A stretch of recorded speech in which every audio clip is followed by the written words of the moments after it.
400 CC segment में अगर आप एक ऐसी बाइक सर्च कर रहे हैं जो भाई दमदार भी हो और मोस्ट अफोर्डेबल भी हो, तो भाई आप ट्रायम्फ की स्पीड 400 को चूज़ कर सकते हैं। ये एक ऐसी बाइक है ना, जिस प्राइस रेंज पर ही आती है उस हिसाब से इसमें बहुत सारे फीचर्स मिलते हैं और बहुत ही दमदार पावर मिलती है आपको इसके अंदर। सो क्या क्या फीचर है पहले वो बता देता हूँ, बाद में इसके ऑनर से बात करेंगे और बताएंगे उन्होंने ये बाइक क्यों खरीदी, क्या वजह थी खरीदने के पीछे और प्राइस क्या था इसका और उनको क्या खूबी लगी इसमें, वो सारी बातें हम करने वाले हैं। जो भी आपके सवाल होंगे वो मेरे थ्रू उनसे पूछे जाएंगे। सो पहले बताता हूँ आपको बाइक के बारे में। ये है ट्रायम्फ की स्पीड 400। इसमें आपको 400 सीसी का लिक्विड कूल्ड 4 स्ट्रोक इंजन मिलता है जो देता है आपको 40 PS की पावर और 37.5 Nm का टॉर्क। भाई ये पावर काफ़ी अच्छी है और ये पावर आपको 400 सीसी की जो सेगमेंट की जो बाइक्स आती है ना, ये उन्हीं के हिसाब किताब की पावर है, लेकिन वो बाइकें इसके करीब करीब 1 लाख रुपए तक महंगी होती हैं, लेकिन ये आपको बहुत ही सही रेट में मिलती है। इसका जो प्राइस है दिल्ली में एक्स शोरूम वो है 2,33,000 रुपये। एक्स शोरूम प्राइस बता रहा हूँ आपको मैं, और ऑन रोड आपको 2,70,000 से 80,000 के बीच पड़ती है, यानी कि अंडर 3 लाख में एक बहुत ही दमदार आपको बाइक मिलने वाली है। सो मैं बुलाता हूँ उस बाइक के ऑनर को और उनसे बात करते हैं और पूछते हैं कुछ सवाल। सो ये भाई है दीपक जाखड़, K2 के मोटो व्लॉग्स भाई का यूट्यूब चैनल है, और जैसे आप चैनल खोलेंगे ना भाई, सिर्फ और सिर्फ आपको ट्रायम्फ मिलेगी स्टार्टिंग में और बहुत सारा कंटेंट मिलेगा जो सारा होगा बाइकों के ऊपर। सो बात करते हैं इस बाइक के बारे में। दीपक भाई पहला सवाल, ट्रायम्फ स्पीड 400 क्यों? भाई बजट था वही 3 लाख के आसपास का ही, और नई आई थी, तो एक तो ये देखा कि भाई इस बजट में नया क्या है और सबसे अच्छा क्या है, तो इस सेगमेंट में और इस प्राइस में इससे ज़्यादा पावरफुल बाइक नहीं है, इससे ज़्यादा फीचर्स वाली बाइक नहीं है, तो यही तो ये चूज़ कर ली। ये चूज़ जब हम बाइक लेते हैं ना तो हम एक लिस्ट बनाते हैं कि ये या ये, हाँ, तो वो लिस्ट बनाओगी। तो उन लिस्ट में कौन कौन सी बाइक थी आपके? उस लिस्ट में भाई एक तो ड्यूक 390 थी, पर वो आउट ऑफ बजट थी तो पहले ही साइड हो गई, आउट हो गई वो। फिर वो ड्यूक 250 थी। ड्यूक 250 में ये था कि भाई नई आई है, पुरानी वाली है, लेकिन कंपैरिजन कर लेते हैं तो ड्यूक 250 भी कम पावरफुल है इससे। होंडा की बाइक है जैसे CB350 RS है, हाईनेस CB350 है, वो भी अच्छे ऑप्शन थे, लेकिन इससे कंपैरिजन करें तो ज़्यादा पावरफुल ये है। तो मतलब 40 PS मेन जो लेने का कारण था वो थी पावर, 40 PS की पावर। तो मैं बता रहा हूँ आपको 40 PS काफ़ी अच्छी पावर होती है आपको, मतलब बिल्कुल भी मिड रेंज में ना इनको मिनी सुपर बाइक कह सकते हैं। बिल्कुल कह सकते हैं। 40 bhp की बाइक्स जो है काफ़ी बेस्ट परफॉर्मेंस देती हैं अपने शहरों में, सिटी में चलाने के लिए। तो सुपर बाइक नहीं अफोर्ड कर सकते, जैसे मैं हूँ, जो भी सुपर बाइक नहीं अफोर्ड करता भाई उनके लिए सुपर बाइक है। ठीक है, बिल्कुल। अगर बात करें भाई प्राइस की, तो आपको कितना प्राइस पड़ा? भाई मेरे को ये स्टार्टिंग में 10,000 का डिस्काउंट मिल गया था, जो शुरू के 10,000 कस्टमर्स को मिला था, तो मुझे पड़ गई थी 2,23,000 की एक शोरूम और 2,66,000 की ऑन रोड है। 10,000 की छूट मिलेगी, अभी 276 के आसपास, अभी 276 के आसपास की ऑन रोड मिलेगी। तो अगर आप अभी लेने जाएंगे तो आपको 2,76,000 से 2,80,000 के बीच का रेट मिलेगा। स्टेट वाइज ये अलग हो सकता है। सो दीपक भाई एक बात और, आपने अभी तक कितनी चला ली, कितने किलोमीटर को चला लिया है और कितना टाइम होगा लिए हुए? भाई लिए हुए टाइम हो गया लगभग 1.5 महीना हो गया, और मैंने इसको 2,000 किलोमीटर चला लिया है। तो 2,000 किलोमीटर 1.5 महीने में चलाया है। नई बाइक है, 1,000 किलोमीटर तो मंडे में ही हो जाता है। हाँ, तो कोई लॉन्ग राइड किया आपने इस पे? हाँ भाई, मैं आगरा जाके आया था, एक तो उसी दिन जाके आ गया था वापस, और एक मैंने जयपुर गया था लेकिन अगले दिन वापस आया। सो हाईवे पर कैसी परफॉर्मेंस थी इस बाइक की, इसके बारे में बात करो यार। हाईवे पे भाई परफॉर्मेंस से मैं बिल्कुल सेटिस्फाइड हूँ, क्योंकि इसकी जो क्रूजिंग स्पीड है कंफर्टेबल, वो 120 से 130 किलोमीटर पर आवर है। ओके, और आपने टॉप कितना खींचा? टॉप तो भाई मैंने 170 खींच रखी है। वीडियो बना लेते ही है? नहीं, लेते ही नहीं। पहले मैंने बाकियों को भी मैं बताना चाहूँगा, किसी ने अगर ट्रायम्फ ले रखी है तो लेते ही मत भगाना यार। लगभग 300 से 350 किलोमीटर पहले बाइक को चलाओ, थोड़ा प्यार से चलाओ, रमा करने वाली थोड़ा सा सुनते आ रहे हैं पहले। ये नहीं है कि मतलब आजकल बाइक्स में ये नहीं यार कि 1,000 किलोमीटर तक आराम से चलाना पड़ेगा। 300-350 किलोमीटर तक आराम से चला लो, उसके बाद खींच लो भाई जितनी खींचनी है। तो मैंने 300 किलोमीटर तक आराम से चलाया, फिर खींची आराम से 170। मजा आया? हाँ, कमी भाई ये है कि हाँ वाइब्रेशन है थोड़ी सी। कितने पर जाके? भाई वाइब्रेशन ये मान लो कि 90-100 पे वाइब्रेशन स्टार्ट हो जाती है, पर वो परेशान नहीं करती वाइब्रेशन, और वो परफॉर्मेंस पे कोई भी उसका फर्क नहीं पड़ता। तो सिंगल राइड की थी या डबल के साथ? सिंगल ही की थी भाई, अकेली राइड की थी। हाँ, तो 400 सीसी का बड़ा इंजन है, पावर बढ़िया बता रहे हो, दमदार है। एवरेज क्या देती है? एवरेज का भाई ऐसे है कि माइलेज तो यार थोड़ी कमी होगी, क्योंकि 400 सीसी की बाइक है, दमदार भी है। तो अगर बहुत ज़्यादा रफली चलाते हैं, फास्ट चलाते हैं, तो भाई 25 से 28 के आसपास दे देती है हाईवे पे। और अगर थोड़ा प्यार से चलाएंगे तो 30 से 33 का भी दे देती है आराम से। और अगर सिटी की बात करें? तो भाई सिटी में अगर प्यार से चलाएंगे तो 28 से 30 आराम से दे देती है, आराम से चलाने में। अगर तेज चलाएंगे एवरेज दे रहे तो भाई मेरे हिसाब से तो बहुत सही हाँ फ्यूल इकोनॉमी है इसकी इंजन के हिसाब से सही है इंजन, भाई। क्योंकि 400 सीसी का इंजन है। अगर हम ड्यूक 390 की बात करें ना इसके कंपैरिजन में, या डोमिनार की बात करें, तो उनकी एवरेज थोड़ी कम पड़ जाता है। ड्यूक की आपको 25 से ज़्यादा एवरेज नहीं मिलेगी, चाहे हाईवे पे चलाओ चाहे सिटी में चलाओ, ड्यूक की एवरेज कम है। हाँ ड्यूक लेकिन अगर ये 30 से प्लस माइलेज दे रही है, सिटी में भी आसपास दे रही है, तो भाई काफ़ी बड़ी बात है, क्योंकि परफॉर्मेंस भी बाइक की बहुत ज़्यादा बेस्ट है। बिल्कुल। जब हम बाइक का रिव्यू करते हैं ना, तो हम बताते हैं ये अच्छा है, ये बुरा है, ठीक है, ऐसे हम बातें करते हैं। लेकिन एक ओनर ना बहुत अच्छे से बता पाता है कि भाई अच्छाई क्या है और बुराई क्या है, क्योंकि उन्होंने वो फील की होती है, उन्होंने यूज़ की होती है। तो टॉप 5 चीज़ें बताओ जो आपको उसमें बेस्ट लगती हैं।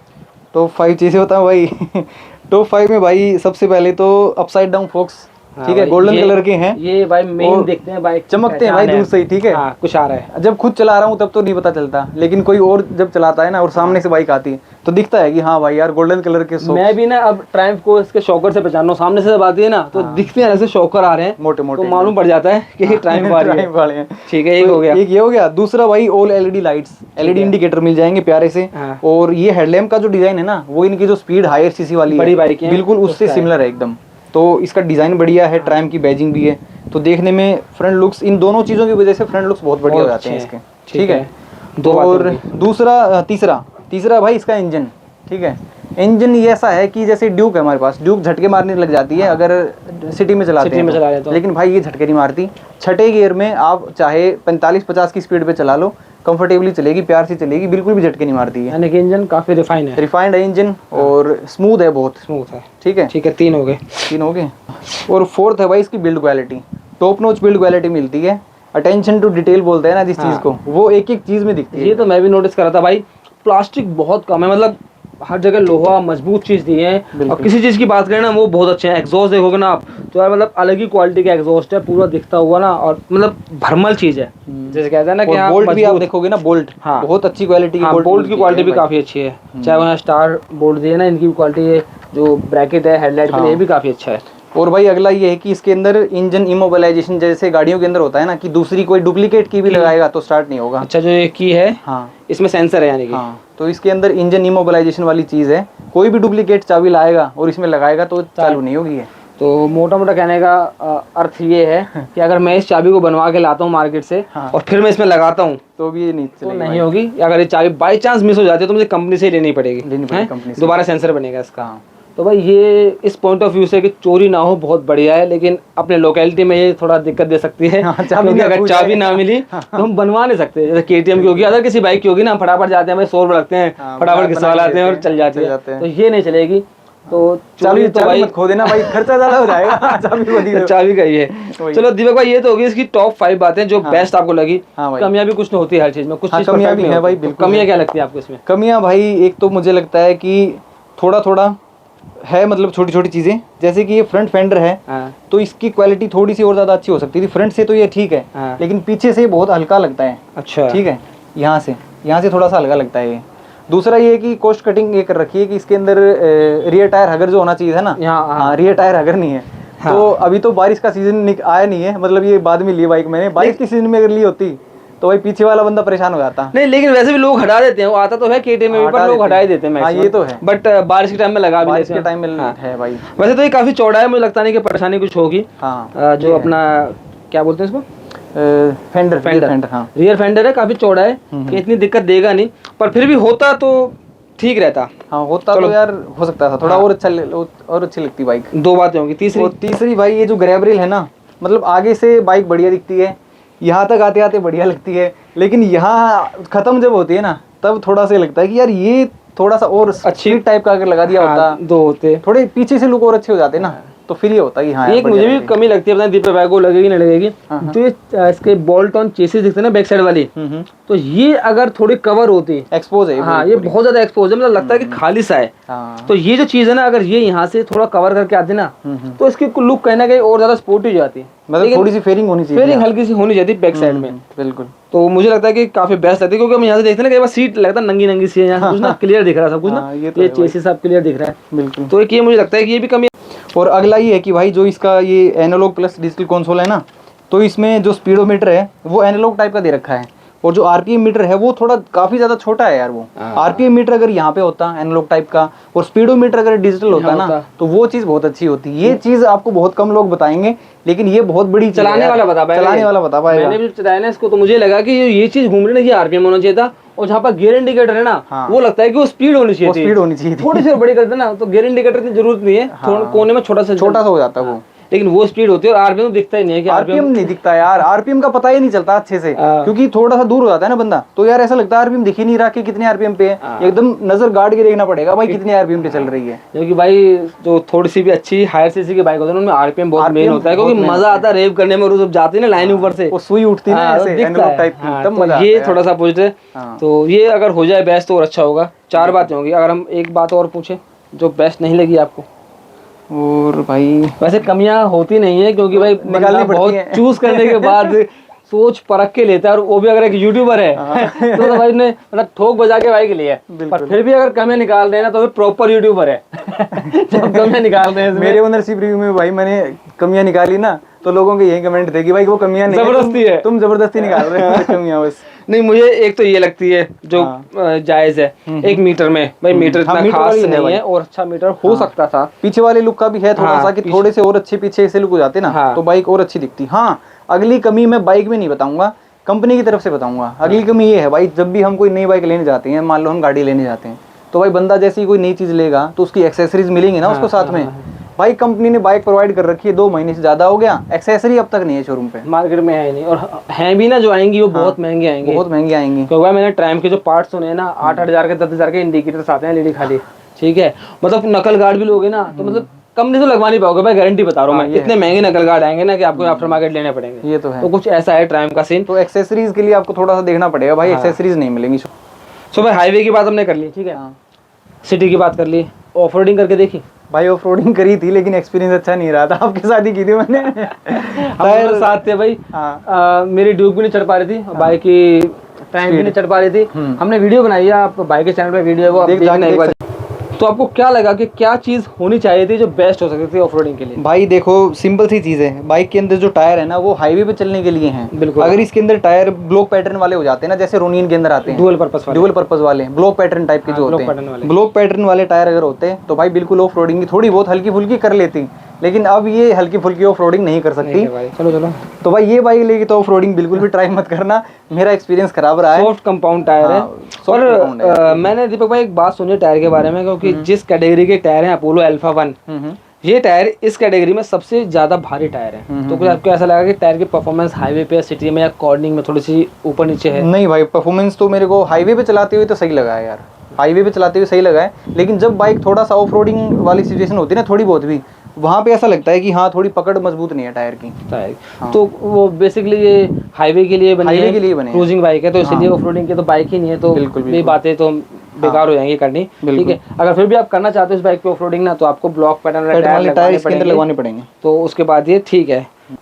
आपको भी पता है कि ट्रायम्फ बाइक बहुत बड़ा ब्रिटिश ब्रांड है, ठीक है, इंडिया में आया है बजाज के साथ। तो लोगों को एक मन में ये डर भी है कि भाई सर्विस ना, बाइक तो उन्होंने निकाल दी सस्ती, नहीं सर्विस इसकी ऐसे कर देगी।